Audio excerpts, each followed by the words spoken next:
Wayanad പുൽപ്പള്ളിയിൽ school വരാന്തയിൽ കാട്ടാനക്കുട്ടി. Chekadi government LP സ്കൂളിന്റെ വരാന്തയിലാണ് കാട്ടാന എത്തിയത്. വനംവകുപ്പ് ഉദ്യോഗസ്ഥരെത്തി കാട്ടാനക്കുട്ടിയെ കൊണ്ടുപോയി.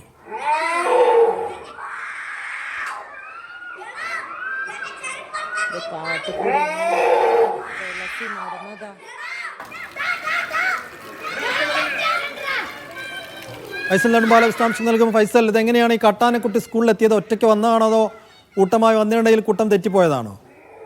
സൈഫുദ്ദീൻ, ഇന്ന് രാവിലെ ചേകാടി സ്കൂളിന് സമീപത്ത് കൂട്ടം തെറ്റിയ ഈ കുട്ടിയാന ഈ സ്കൂളിന് സമീപത്തെ കിടങ്ങിൽ വീഴുകയായിരുന്നു. തുടർന്ന് വനംവകുപ്പ് ഉദ്യോഗസ്ഥർ സ്ഥലത്തെത്തി കുട്ടിയാനയെ പിടികൂടുകയും ഉൾക്കാട്ടിലേക്ക് തുരത്തുകയും ചെയ്തു. എന്നാൽ ഈ കൂട്ടം തെറ്റിയ കുട്ടിയാന ആയതുകൊണ്ട് ഈ കൂട്ടത്തിൽ കൂടാൻ ഇതിന് കഴിഞ്ഞില്ല. പക്ഷെ വീണ്ടും തിരിച്ച് സ്കൂളിലേക്ക് തന്നെ വരികയായിരുന്നു. പിന്നീട് വനംവകുപ്പ് ഉദ്യോഗസ്ഥർ സ്ഥലത്തെത്തുകയും വീണ്ടും ഈ കുട്ടിയാനയെ കൂട്ടിക്കൊണ്ടു പോകുകയാണ് ചെയ്തത്.